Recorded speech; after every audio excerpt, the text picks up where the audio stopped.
नहीं सकता। मंत्र और विद्या इसे कोई आपसे ले नहीं सकता।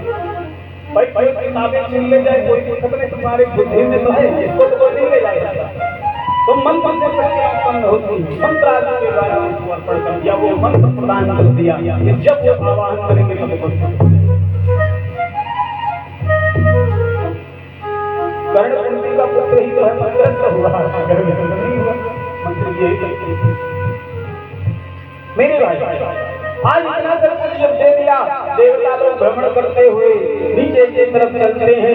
जब सब कुछ लुट गया, भगवान नारायण के पास में जाकर के नारद ने उन दो दैत्यों ने, जब ये सभी लोग प्रचारित हो गए और प्रचारित होकर भागे भागे देवता चल रहे हैं, पृथ्वी पर भ्रमण करते हैं रूप बदल कर। वो रूप में रहेंगे तो नहीं बने, देवताओं का जीना हराम हो गया। नारद जी ने देखा, नारद ने उन दोनों दैत्यों तीनों लोगों को अधिकारे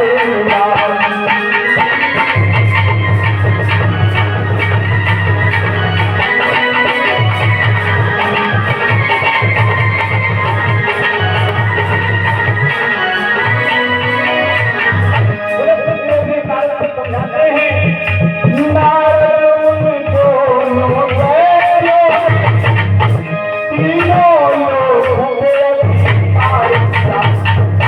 सब देवता पृथ्वी पर आए, सब देवता पृथ्वी पर आए, मानव में हाहाकार हुआ।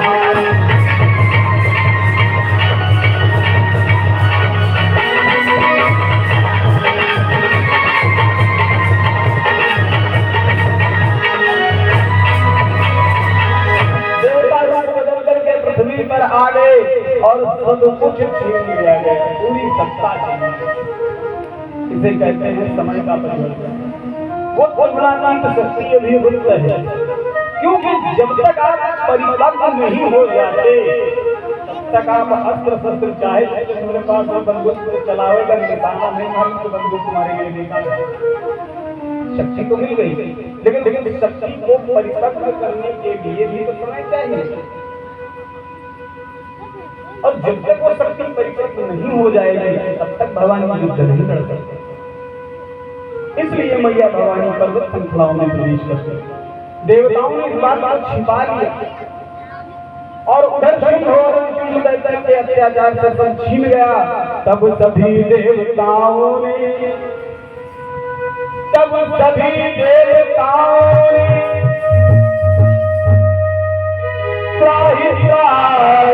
दरबार पर भटकेरू मच गया।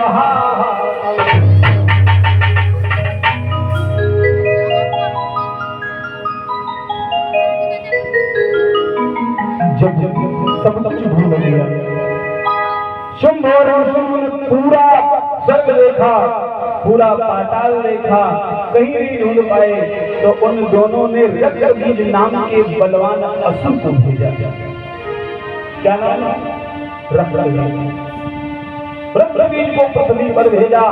और जब रक्तबीज पृथ्वी पर आया तो देवताओं से ही समुद्र के किनारे देखो देवों ने वहां जब भेंट हुई तो समुद्र के किनारे देवताओं ने देखा कि जो बलवान खड़ा और असुर जाति का। देखा देवों ने वहां रक्तबीज बलवान, असुर पराक्रमी अतिशय क्रूर बहुत बलवान। पूछा बलशाली का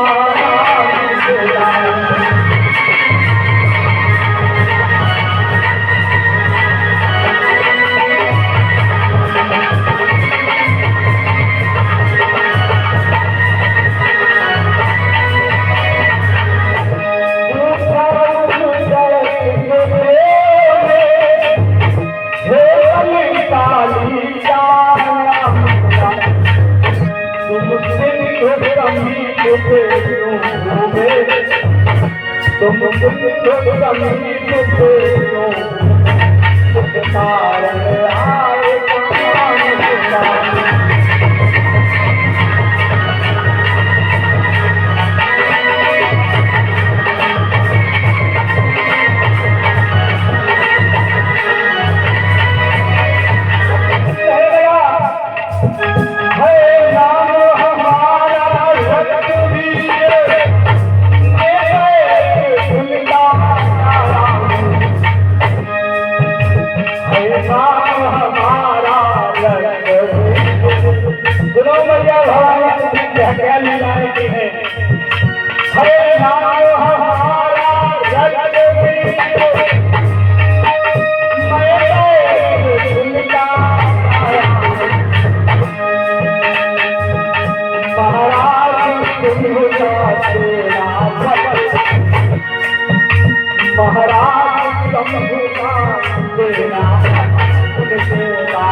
आदेशानुसार यहाँ आया हूँ और मैं कोई बहुत ऊंचे पद का नहीं, उपमंत्री हूँ और एक हिसाब देखा जाए तो मैं उनका गुप्त मुझे महाराज सब होने भेजा रत्नवीर मेरा नाम है। भैया थोड़ा आगे बढ़ा लो, ये वाला इसकी आगे बढ़ाओ, बहुत बुरी है तुम्हारी जवाब तुम्हारी खाली माइक में ये बात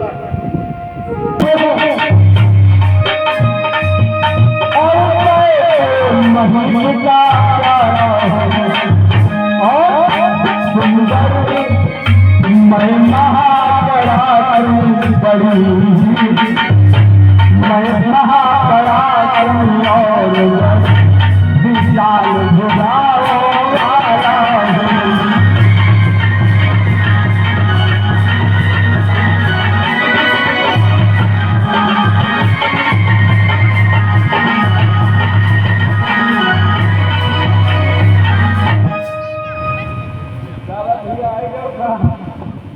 चलते हैं। जैसे ही इतना हुआ उसने बताया कि मैं बड़ी विशाल भुजाओं का बड़ी विशाल पराक्रमी भुजाओं वाला हूँ और ये असुर की पहचान है। बहुत लोगों को आपने देखा होगा असुर प्रवृत्ति को कैसे पता चलता है, उनसे पूछो भैया और कहा है बढ़िया है कैसा चल रहा है चकल, अब भैया स्कॉर्पियो खरीदा है कैसा बैंड डाला है, कल जा रहे हैं वो इसका ट्रैक्टर खरीद और थ्रेसर ला लखनऊ में प्लाट के मुझे भरा नहीं। तुम केवल हाल चाल पूछे हो, आगे कुछ नहीं पूछा है तुमने, लेकिन नहीं वो बेटे बिहार वहाँ है ना 12 लाख रुपये वहाँ नगद रहा है और 5 लाख का गेस्ट हाउस रहा है, 10 लाख का खाना। तुमसे इससे मतलब है तुमने ये पूछा नहीं, लेकिन अहंकारी प्रवृत्ति का आदमी ये जरूर बताएगा यही निशाचर और असुर यही संसार में है। तुमने पूछा क्या भैया हाल चाल, वो तुमका अपन पूरी राम का सर मैडम अब है वह तेरे बड़ा काम है। हमने देखे तो घर में कुछ हुई नहीं, लपेट दी जब सफेद वाला पूछो भैया उठाओ नहीं दिया घर में कुछ हुई नहीं भाई। उसने कहा मैं बड़ी विशाल भुजाओं वाला हूँ, मैं महापराक्रमी और बड़ी विशाल भुजाओं वाला हूँ और बड़ी विशाल भुजाओं वाला हूँ और मैं महिषासुर का महामंत्री हूँ और शुंभ का गुप्तचर और उपमंत्री हूँ। मुझे क्यों घूम रहे हो ये मैं नहीं बता सकता, क्यों मैं ये नहीं बता सकता, ये गुप्त कारण है।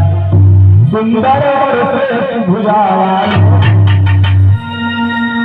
सुंदर और श्रेष्ठ भुजावान, आपको बता दें तुम किसी से बताओगे नहीं ये बताता, ये चर्चा जाके करते हैं वो मैं जिसको ढूंढ रहा हूँ उनके विषय में बता दो, तुम किसी से बताओगे तो नहीं। देवताओं ने कहा हमका क्या हो, अच्छा पेट में कभी कभी माताओं बहनों ने अद्भुत बात की करते, पहले माताओं बहनों की बीमारी थी, बाद में बीमारी हुई हमारे चले जाने के बाद हम चाहे अपनी मेहनत की कथा करें भैया 50 का अच्छी लगे तो मत जरूर नहीं। अरे महाशिवजी कहूँ ये कहूँ पंडित दिमाग खराब है। किसी के लिए हम अच्छे नहीं हैं और सभी के लिए हम खराब नहीं। क्यों भाई? ये प्रवृत्ति है, इंसान भाग भाग का है, जैसा जिसकी समझ में आएगा। तो उसने कहा मैं बता तो दूंगा, लेकिन ये बताओ किस बात को तुम गुप्त रखोगे? सरकार देवताओं में जो मनुष्य स्वरूप में घूम रहे हैं, उन्होंने कहा हमका क्या कर दुनियादारी प्रपंच करे, तो हमसे बता दो काम हो गया। हेमराज भैया कहावत आगे लगे मछली से पकवा काला है भैया। मैं क्यों आया हूँ सुनो, मैं सुंदर और श्रेष्ठ, सुंदर और श्रेष्ठ, मैं सुंदर और श्रेष्ठ, दो भुजा वाले चंडमुंड विख्यात महीत हूँ। सुंदर और श्रेष्ठ भुजा वाले चंडमुंड विख्यात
जैसे ही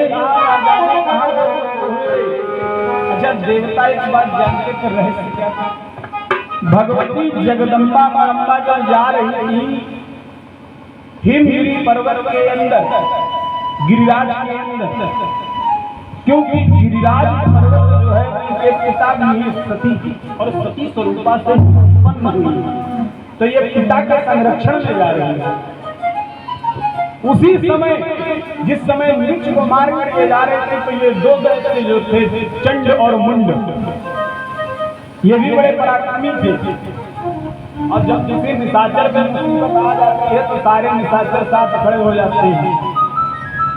इन भगवती को जाते हुए देखा, अस्त्र शस्त्र से सज्जित होकर जा रही है, तो सामने खड़ी, तो मैया की इतनी विशाल हुंकार हुई, बच के हुंकार द्वारा ही चंड मुंड जल में आठ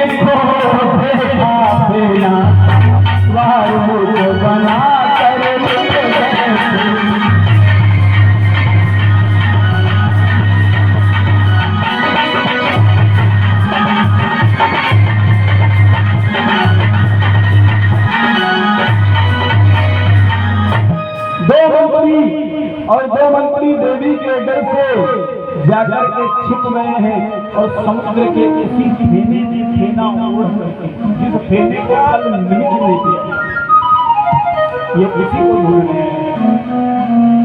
और इसने पूछा जिसे वो देवताओं से इसने पूछ लिया कि आखिर वो दो कहाँ हैं।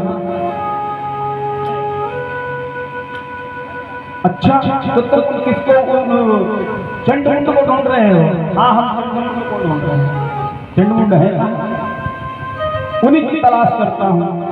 और जिन देवी से वो छिपे हैं उन देवी का क्या नाम है, कौन सी देवी है? महादेवी सुप्रसिद्ध विद्या महादेव सुप्रसिद्ध विंध्या पर्वत पर अपना संग लगाया।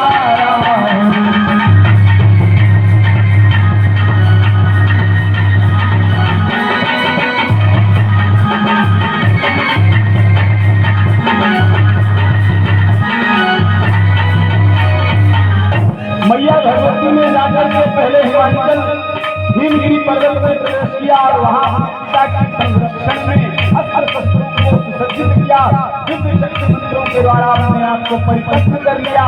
तब मैया भगवती ने आकर के विंध्याचल पर्वत में बोलो विंध्याचली मैया की, विंध्याचली माता की।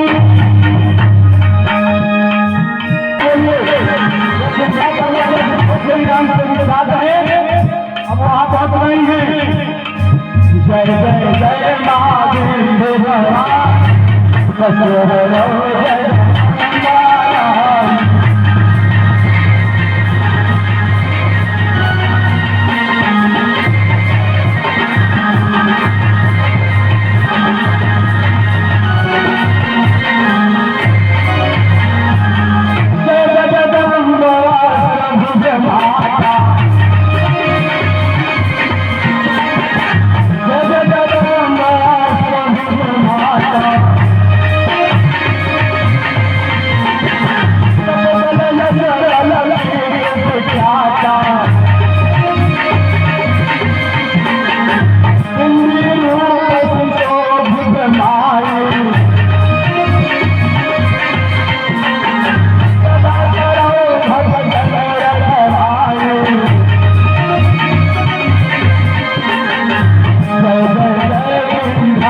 विंध्यवासिनी, मैया विंध्यावासिनी के प्रहार के द्वारा महिष नाम के उस निशाचर का मैया ने फड़ फड़ के द्वारा खंडन कर दिया, शीश उतार दिया।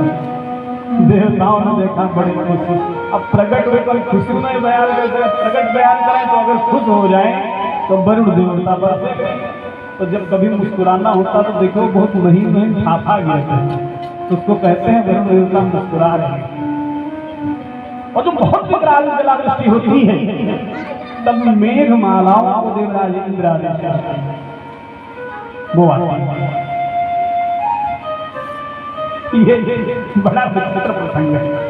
भागवत में कोई जगह पर ऐसे प्रसंग है कि कभी कभी हंसी आती का ब्रह्मा जी की चारों को बड़ी खराब हो गई। अरे हमारे पास एक है तो बिगड़ गया, तो भाई समझ में आता है ब्रह्मा जी की चारों बेकार हो गई। अब आप कहोगे तुम्हारे पंडित जी दिमाग अकेले में खराब नहीं हुआ, बताओ महाराज खराब हुआ थी कि नहीं? जब भगवान ग्वालों के साथ गाय चरा रहे थे तो एक शिक्षण नाम का शिष्य था, ग्वाल था, भगवान का बड़ा प्रिय मित्र था।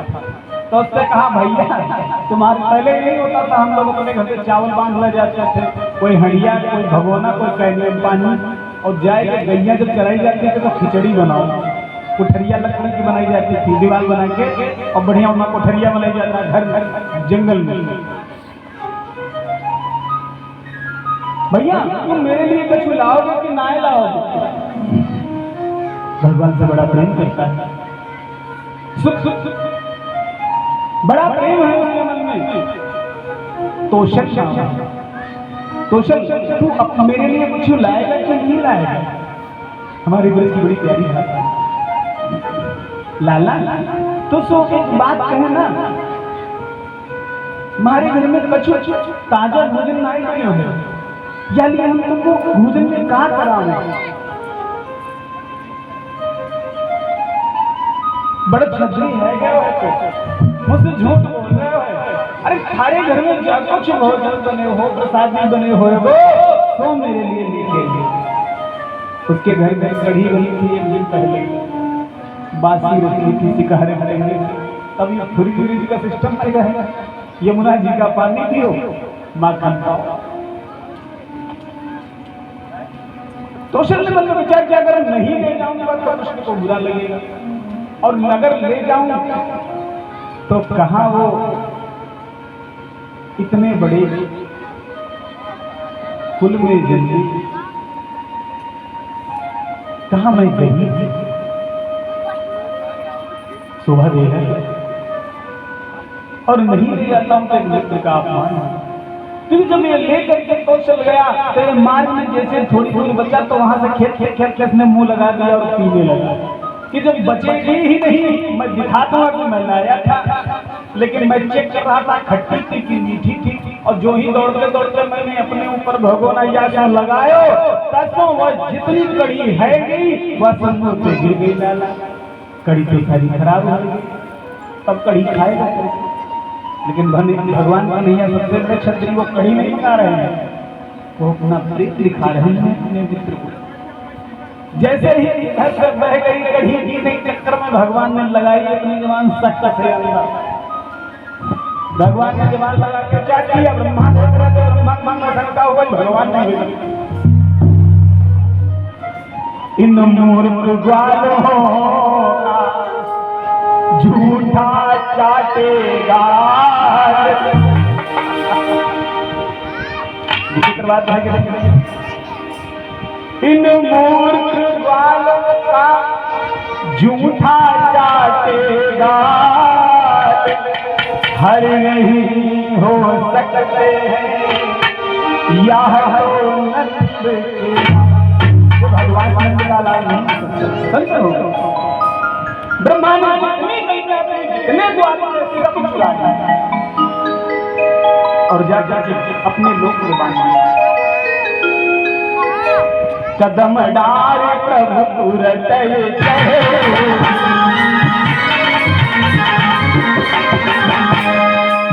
कदम डार प्रभु तुरत चढ़े,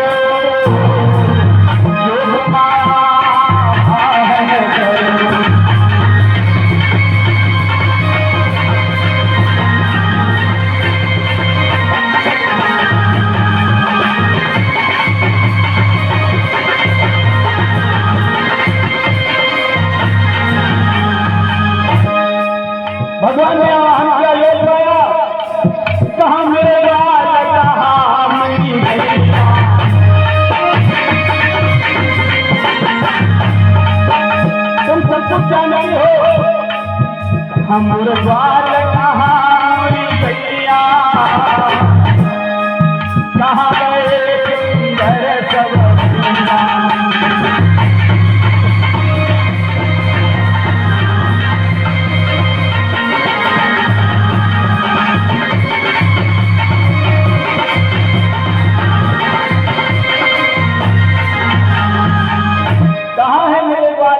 योग माया आई भगवान के सामने हाथ जोड़कर बोली प्रभु हमें तो छुपते हो नहीं, और बिनमा चोरी हो गया तो घर मालिक के अंदर रात में चोरी हो तो चौकीदार तुम्हारा जरा सही नहीं, तुम्हारी आंखों सामने चोरी हो गई और तुमको पता नहीं चला।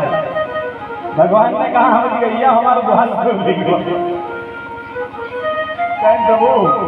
चौकीदार की जिम्मेदारी रात की, दिन की जिम्मेदारी तुम्हारी।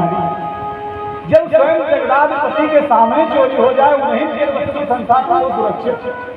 भगवान ने योग माया से कहा कि कहीं ये बात बोल पट्टी खोलो न बदनामी हुई, हम व्यवस्था करें। पता लगा कहाँ खो गई, धरे ध्यान कृष्ण विधाता,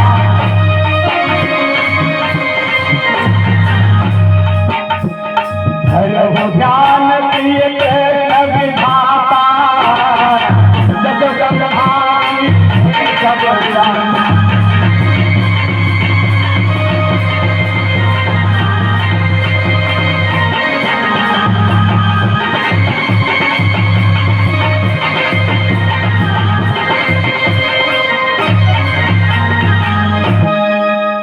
कैसे बोल रहे पता है, कल नहीं बोली पुरानी मशीन बैठे हो तो टेम्परेचर आज पूरी आरती आ रही है, एक तो हाई फाई वैसी ही हाई फाई पूरा पावर मिल रहा है।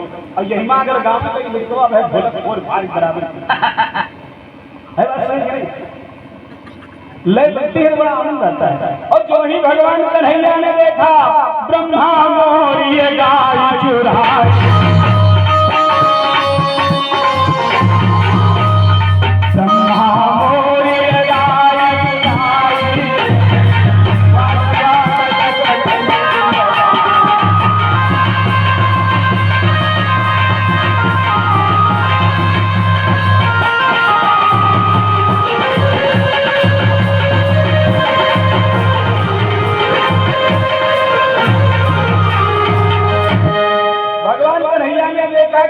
ब्रह्मांड ने चुराया।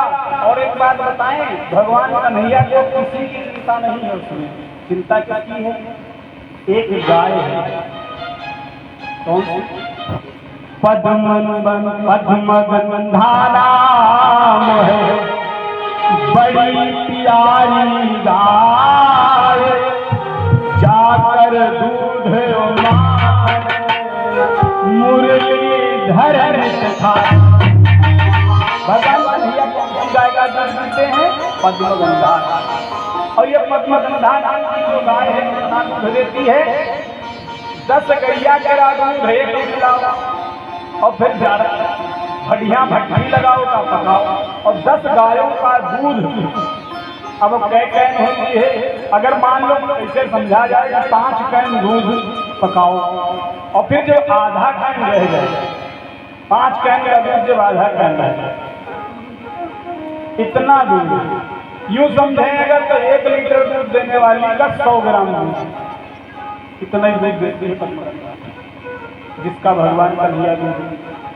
और गाय कैसी है? ममता मेरा गाय का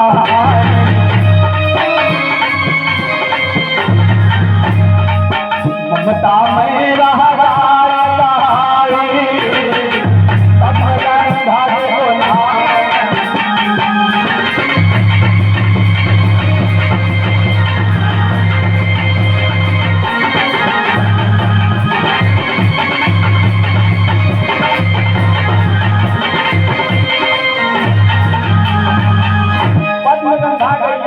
भगवान पीते हैं, उसी का माखन खाती भगवान को बड़ी प्रिय है गाय।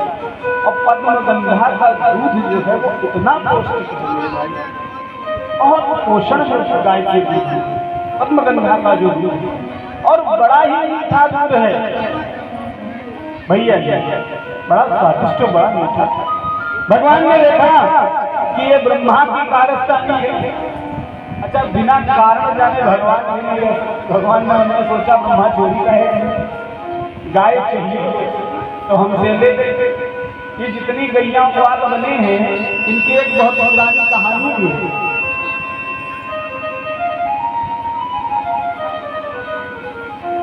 भाई इसकी बहुत विचित्र कथा है, बहुत अंदर कथा है। एक ऋषि को श्राप लगा है, उन्होंने गैया उधार ली को वापस नहीं की। बहुत अंदर रहस्य जो अगर हम वहां पहुंचे तो बहुत अंदर की रहस्य की कथा है, वो भी बड़ी सुंदर कथा है। आज भगवान ने देखा कि ये चोरी ब्रह्मा ने की है केवल मेरे ऐश्वर्य को जानने के लिए। भगवान ने देखा कि मेरे ऐश्वर्य को जानना चाहते हैं ब्रह्मा। तब नारायण ने किया देवी शक्ति का ध्यान, वैसे ही गैया हूँ वैसे हो गएगा। दिव्य शक्ति का आवाहन किया और जैसी गाय ब्रह्मा जितनी गाय चुरा ले गई उतनी ही गाय प्रकट हो गई, और जैसे जिस स्वभाव के ग्वाल बाल थे चुरा ले गए थे वैसे ही ग्वाल बाल। ब्रह्मा ने कहा एक बार दृष्टि डाल के देखे वहां से, तो वहां से ऊपर सब कुछ दिखाई दे। ड्रोन कैमरा जैसे आज चल रहा है ऐसे देवताओं की दृष्टि चलती है। ब्रह्मा ने देखा तो यहाँ बढ़िया अमन है, कोई कुछ खोए। ब्रह्मा बड़ा परेशान, अब भैया ब्रह्मलोक हम बढ़िया कैसे नहीं है, तो बढ़िया बढ़िया कहते हैं। अब ब्रह्मा जी के ब्रह्मलोक हम बढ़िया हो तो ब्रह्मा जी करते कर बैठ गई। ब्रह्मा जी बड़ा परेशान, बढ़िया कौन कौन करते। ब्रह्मा जी भगवान की परीक्षा लेके चक्कर मान बढ़िया मान रहे। ब्रह्मा जी के लोग हम बढ़िया बने। अब ब्रह्मा जी को ये टेंशन के विधाता होंगे तो जान चुके होंगे, और अगर कोई ग्वाल बाल होगा तो अब तक वो कोई ढूंढना हो कोने खत्म चलते। ब्रह्मा ने जो ही गौलोक धाम में देखा नीचे भगवान कन्हैया के वो कुल सभी गायें चल। ब्रह्मा का संदेह निवृत्त हो गया। ब्रह्मा हाथ जोड़कर भगवान के पास उसी कलम वृक्ष के नीचे आए और हाथ जोड़कर ब्रह्मा ने बड़ी स्तुति गाई। तुम कृपाल दीन हो भिखारी हो भिखारी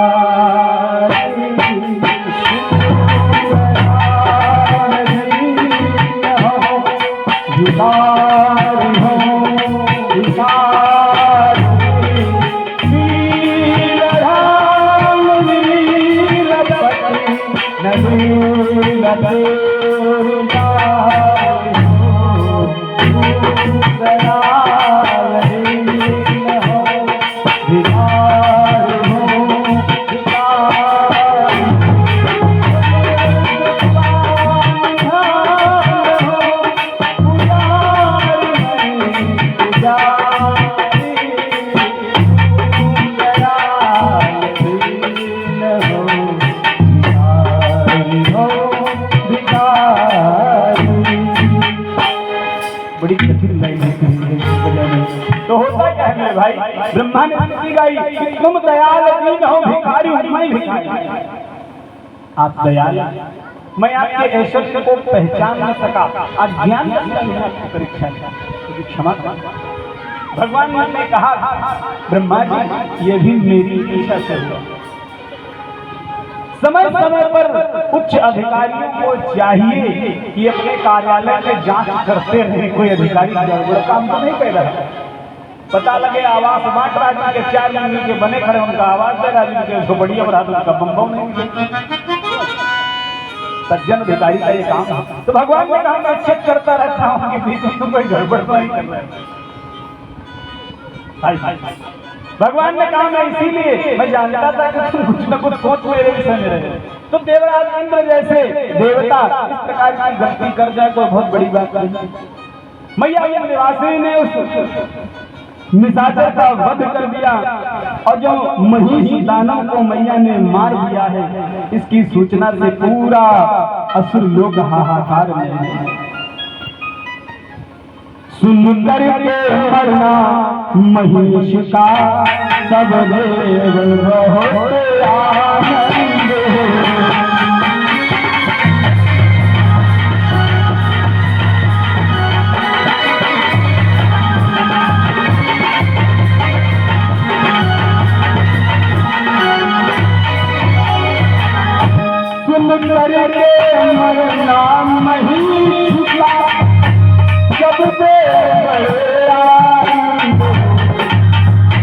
चलो एक बड़ा को सर से चले, चलो एक बड़ा को सर से चले, माता रानी का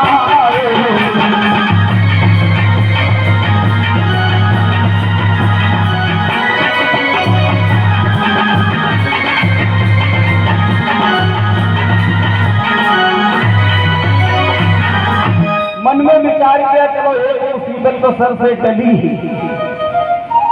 एक निशाचर मारा गया।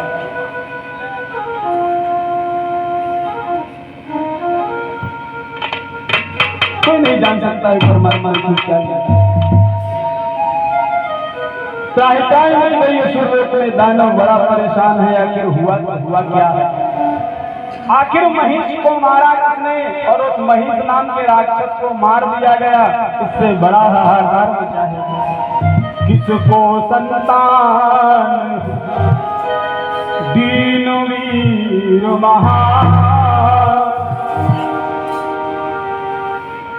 अब जब निशाचर का मार दिया जाना सुना है तो अब देवताओं के मन में एक चिंता था। चिंता क्या है? चिंता ये है कि जो महिषासुर है, अभी महिषासुर है, शुंभ है, निशुंभ है, चंड और मुंड है, महिष नाम का राक्षस मारा गया। इतनी निशाचर वंशावली है, बहुत लंबी कथा, 7 दिन की पूरी क्रम से चलती है। वही 12 अध्याय की 138 अध्याय है इस कथा पर। और जितनी सरलतम जितना प्रयास किया गया उतना 52 पुराण से लिया गया है। 52 पुराण में कथा है। तो देवताओं के मन में ये चिंता प्रतिष्ठित हो गई कि आखिर कितने बलवान ये निशाचर, भी एक ही मारा गया तो और होंगे और होंगे, उसका क्या होगा? तो एक भगवती कहाँ तक लड़ेंगे, ये भी चिंता का विषय है। तो अब जो ये एक शक्ति है ये अनन्य रूप लेगी, ये चम्मारी शक्ति भी बनेगी, फिर जाकर के आगे प्रचंड शक्ति बनेगी, फिर ये रक्त बनी महाकालिका का स्वरूप बनेगी। जो रक्त बहुत लंबा किसकी संतान है,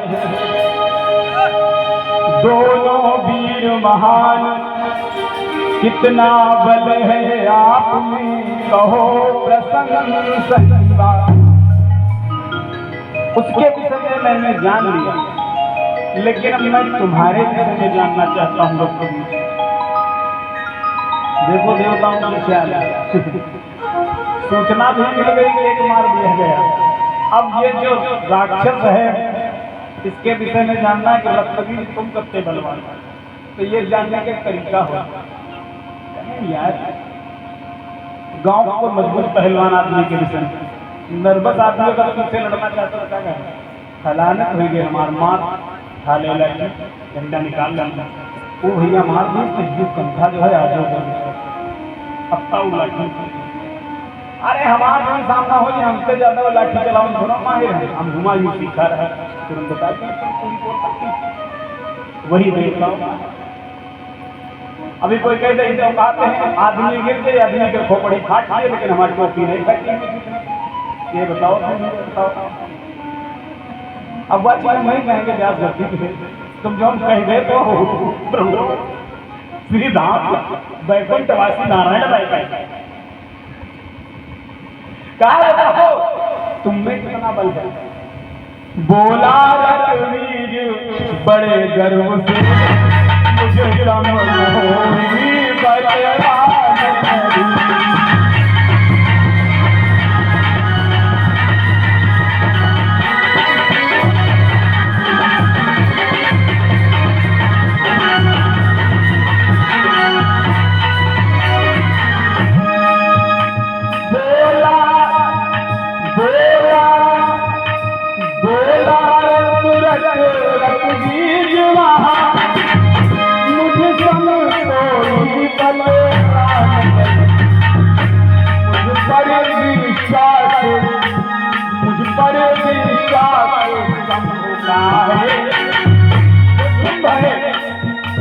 मुझे बड़े विश्वास तुम पर विश्वास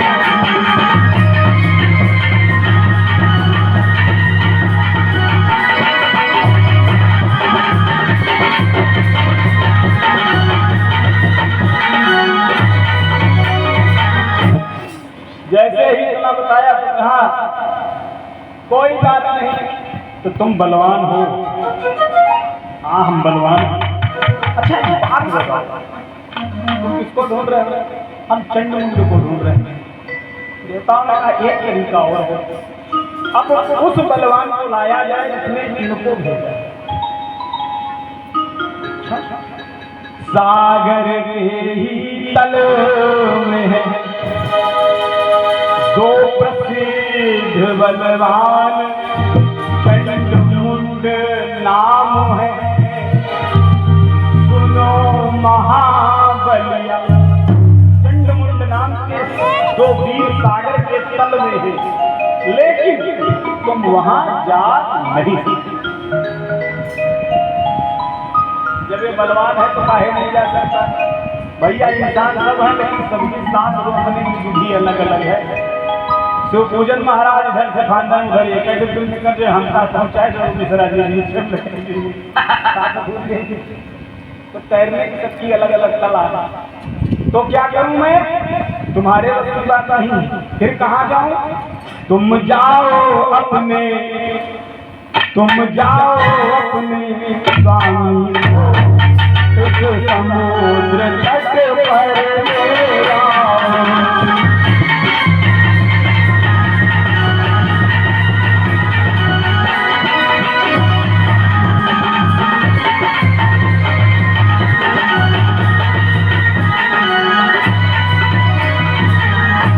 तुम जाओ अपने स्वामी के समुद्र तट पर मेरा, उनकी वाणी सागर जाए। वो आवाज जब आवाज होगा तो समुद्र के तट में आवाज जाएगी। उनकी वाणी में जब बनो तो चंडमुंड को मेरा।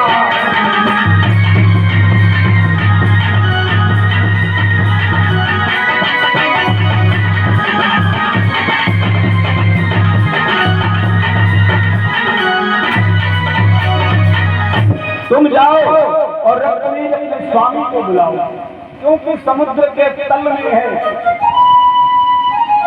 इसलिए उसका यहाँ निकलना तुम्हारी आवाज वहां तक पहुंचेगी नहीं। और जब तुम्हारे स्वामी आएंगे शंभ के द्वारा, क्योंकि तुमने कहा शंभ सबसे बड़े बलवान हैं, और फिर शंभ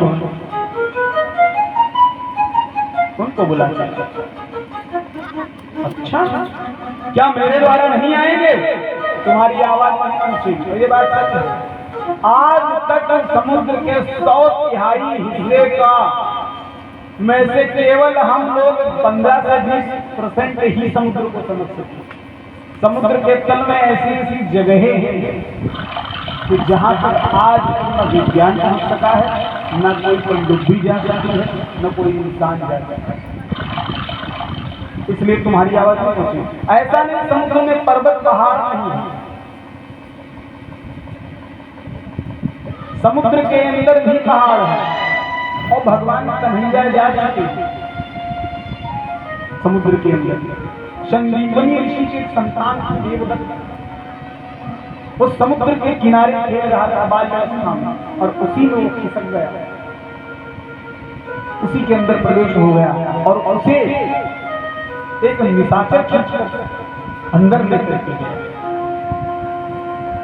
नाम क्या है? पंचजन्य। इस निशाचर का क्या नाम है?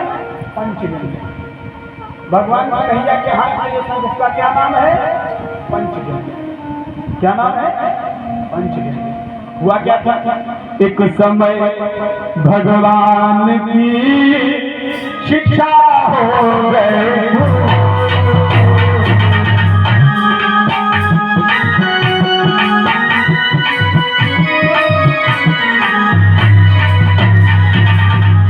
समय भगवान की शिक्षा हो गई। जब शिक्षा को आगे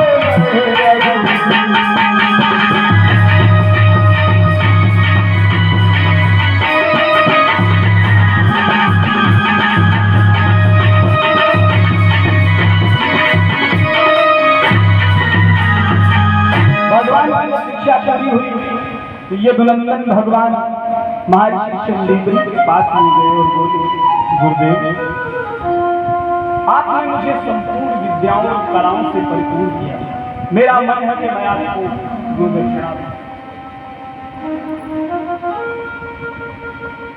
गुरुदेव ने कहा मैं तुम्हें गुरु दक्षिणा से मुक्त करता हूं, तुम्हारा ऋण मैं तुम्हारे ऋण को क्षमा करता हूं। लेकिन जब माता के पास में गए और उनसे 3 बार भगवान को नहीं आने बदले कहा, हाँ आपने हमारी बाल्यावस्था में इस गुरुकुल में बड़ी सेवा की है, आप मुझसे कहें कि मैं आपको क्या दे दूं, जो मांगो सो दे दूं। तो रोती हुई मैया ने कहा तुम दे नहीं पाओगे कृष्ण। भगवान को उस समय बड़ा दुख हुआ कि ऐसे संसार में ऐसा क्या है जो मैं दे नहीं सकता। बलराम जी भी खड़े हैं बगल में। भगवान ने कहा, आ रही आवाज, ये रिकॉर्डिंग भगवान ने कहा ऐसा क्या है जो मैं नहीं दे सकता। क्या है? हाँ, एक संतान थी मेरे, गुरु माता रोती हुई बोली, देवदत्त खाना सागर के किनारे से खो गया मेरा। समुद्र के किनारे देवदत्त नाम का मेरा पुत्र था, खेल खो गया। मुझे लगता है कि मेरी संतान को यमराज ले गए, क्या तुम ला सकते हो? और कह कर रही है, हो तो ये जानकारी बात लगता है, हट कर लिया है हम दे। भगवान ने कहा ऐसा तो भाई नहीं जो हम दे न सके। माता मैं बचत निभाने यमराज लो तक जाऊंगा।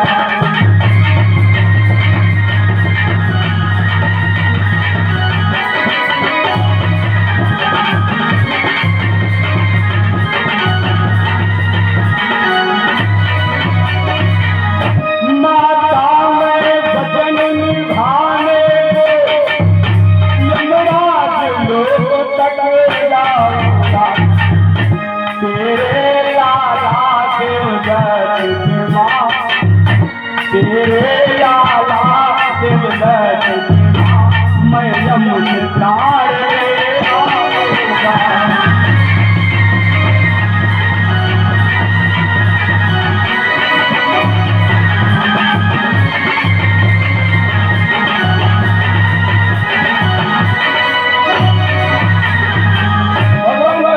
संकल्प कर लिया, तुरंत कमंडल उठाया और संकल्प कर लिया, मां यदि मैं आपके पुत्र देवदत्त को ना ला सका तो मैं जीवन भर यदुवंशियों के कुल में जन्मा हुआ मैं कृष्ण आज जीवन आपको मुख नहीं दिखाऊंगा, शरीर का त्याग करूंगा। भगवान ने संकल्प किया, उठा धनुष और हल चले। हल किसका है? बलराम जी का। और कृष्ण के पास क्या है? धनुष। उठा धनुष और हल चले सागर जो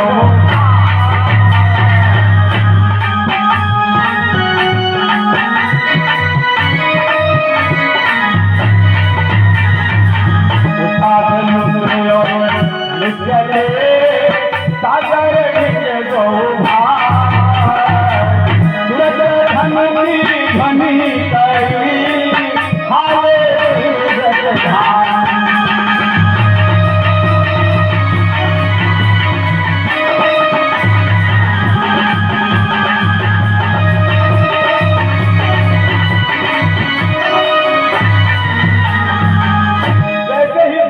मृत्युंजा को खींचा, डोरी को खींचा, जलाधार डोल गए।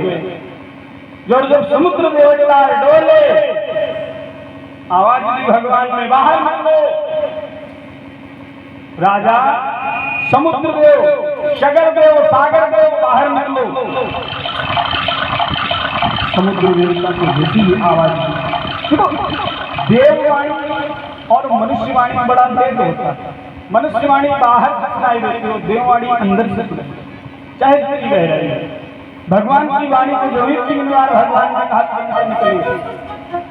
आज की किसी तट पर कुछ समय पहले मेरी गुरु माता का पुत्र देवदत्त खेलते खेलते तुम्हारे जल में समाहित हो गया। लौटा दो मुझे देवदत्त पुत्र, वरना मैं धनुष उठाऊंगा।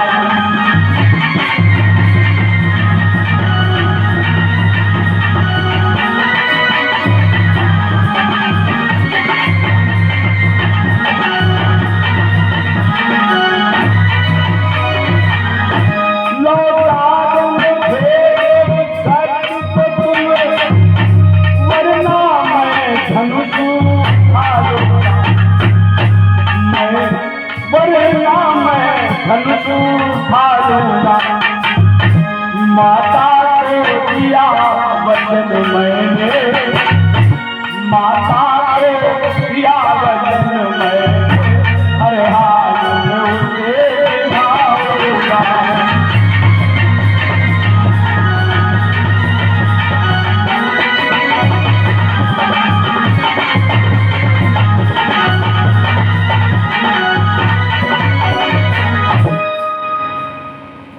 जैसे ही कहा कि देवदत्त के प्राण वापस करो, समुद्र देवता ने हाथ जोड़ करके कहा, प्रभु मैं तुम्हारी हर लीला से परिचित हूँ, एक बार धनुष उठाए रहो। तब हम उनसे कहा, प्रभु हम अपनी तरफ से समर्थ के अनुसार पूरा सहयोग करेंगे। आपके इस वानर सेना में नल नील नाम के 2 वानर हैं, उनके द्वारा लिखा हुआ राम नामी पत्थर डूबेगा नहीं। हम आपके बल से परिचित हैं, क्षमा करें प्रभु, इसलिए हमको ये बहुत अच्छी तरह से विदित है। मेरे पास देवदत्त नहीं है। कहाँ है? पंचजन्य नामक है असुर एक बलवान,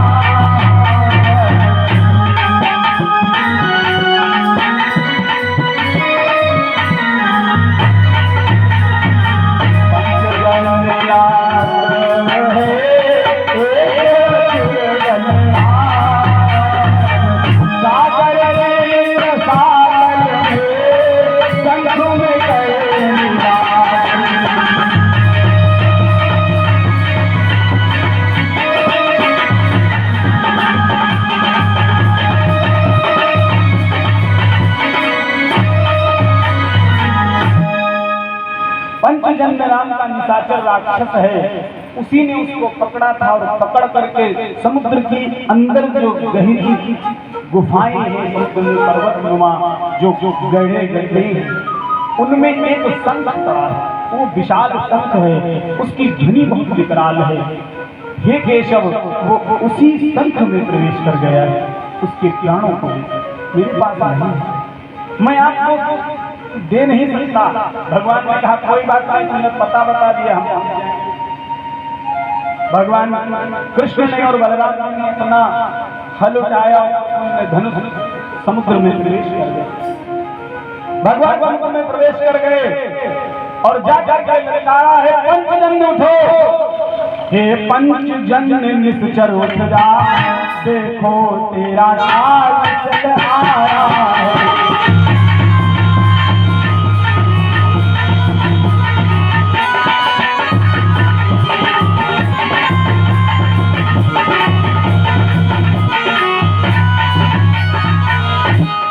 पंचजन्य निश्चर उठ जा, देखो तेरा काल चल आया है। लौटा दे प्राण देवदत्त के, लौटा दे प्राण देवदत्त के, वरना तुझ मारो तारा।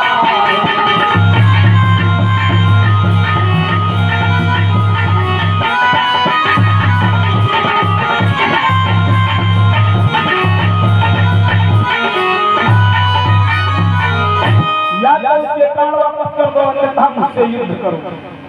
देवदत्त जैसे ही सुना है, जन्य बाहर निकल के आया, उसने अपना बल कौशल दिखाया। लेकिन भैया इस संसार में कोई है ही नहीं जो देवादिदेव भगवान भोले बाबा और भगवान कृष्ण से लड़ सके। कोई ऐसा नहीं है जो कृष्ण को जीत ले। जरासंध से 17 बार कृष्ण हारे। क्यों हारे?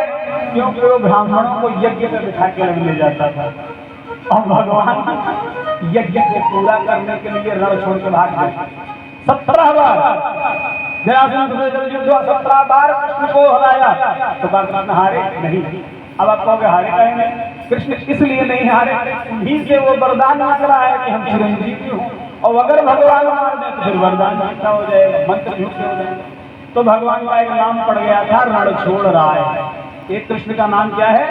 रणछोड़राय।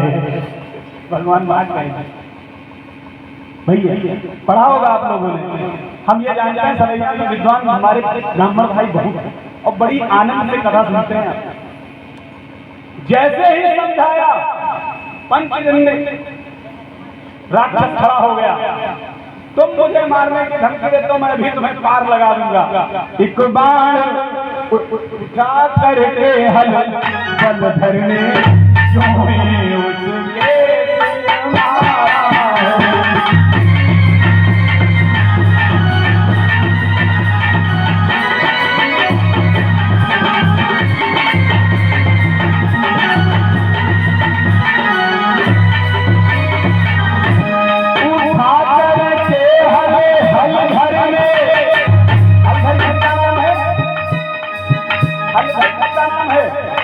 बलराम जी का उठा करके हल हल धरने जो ही पंचजन सिर पर मारा,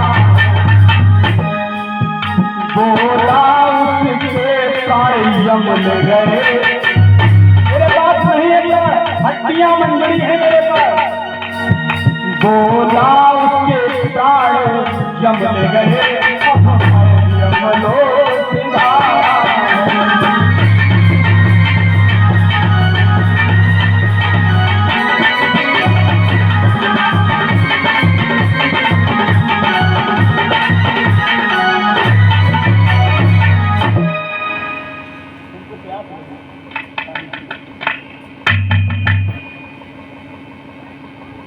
बाबा के ऐसे पानी में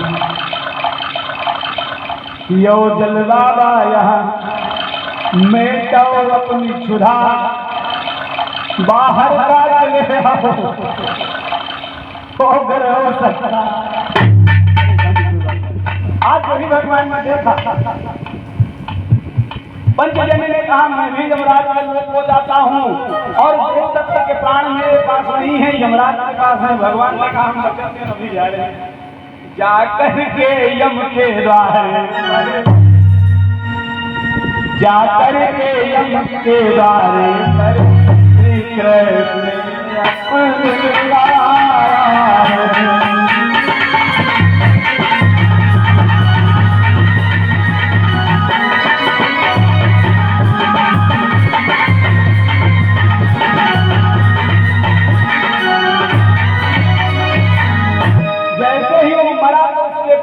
निकले पंचजन के, तो वो संत में निवास करता था, उसी संत में समाहित हो गया। भगवान ने उस संत को उठाया और बलराम से कहा भैया दाऊ भैया, आज से यही मेरा संत होगा और इसकी विकराल धुनी जब भी जहां भी बजाई जाएगी, तीनों लोगों में इसकी धुनी की गूंज सुनाई देगी। पंचजन शंख को लेकर के प्रभु सिंधु से बाहर आए,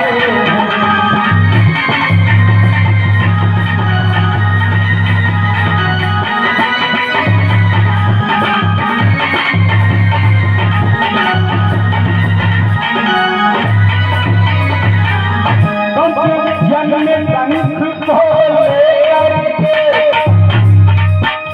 प्रभु सिंधु से बाहर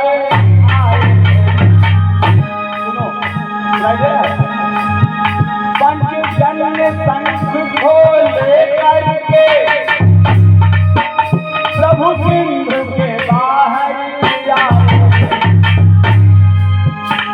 दक्षिण दिशि यम के लोक चले।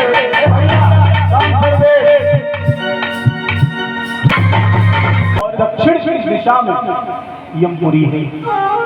हम आपको पूरी विस्तार से बता सकते हैं किस स्थान पे कौन सा लोक है, लेकिन भाई जी कथा के लिए कम से कम 9 दिन चाहिए। जो ये प्रसंग चल रहा है यार ये नया है, ये कथाएं सबके बस की बात नहीं है। क्या अहंकार से नहीं कह रहा हूं मैं आपसे कि मुझे अहंकार है, ये सबके बस की बात नहीं है, भीड़ इकट्ठा करने वालों के बस की बात नहीं है। और जिनके पास 2-4 बैठे, 2-4 का मतलब जिसकी कथा पंडाल में भीड़ कम होगी, भीड़ कम होगी, वो कथावाचक का सही भी है, वहां सुनने वाले जानते का कौन है? कैसे कैसे बोलते थे?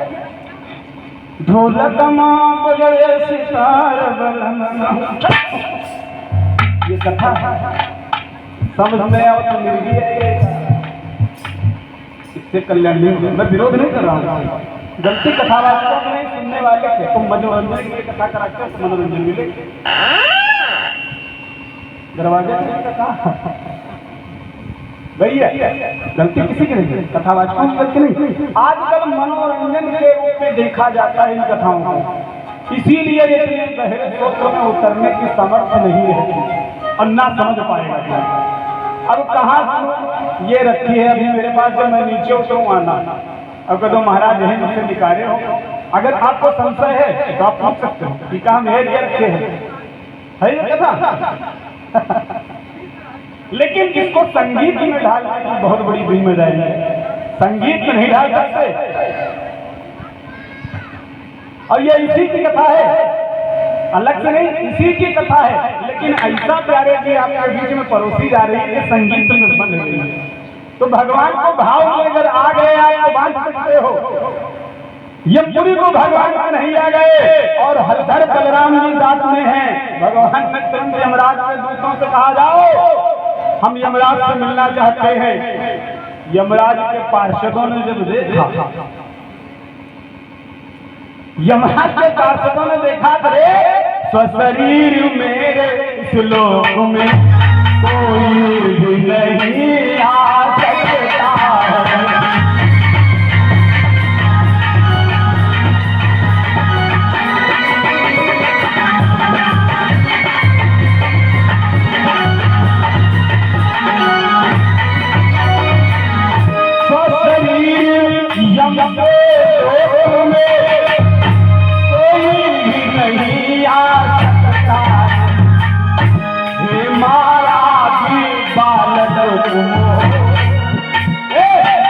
क्या माया की बालक तुम कैसे प्रवेश होगा।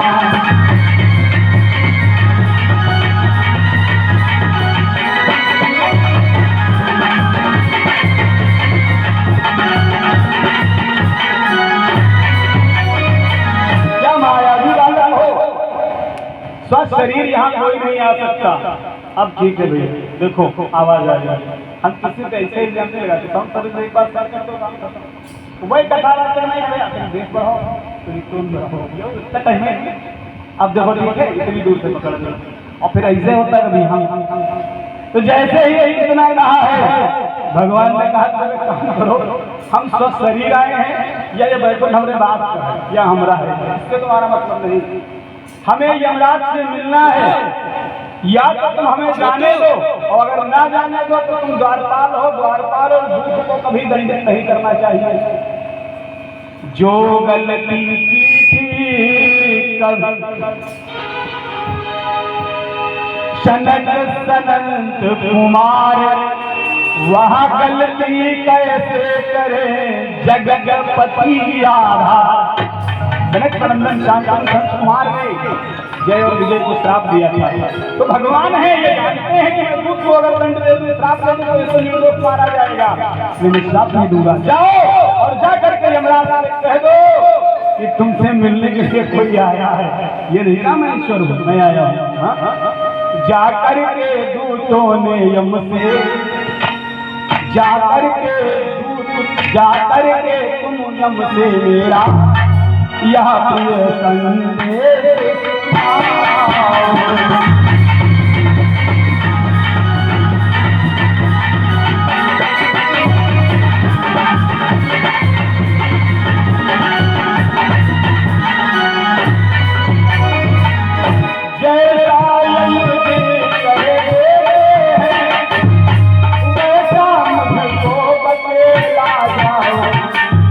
यम से मिलना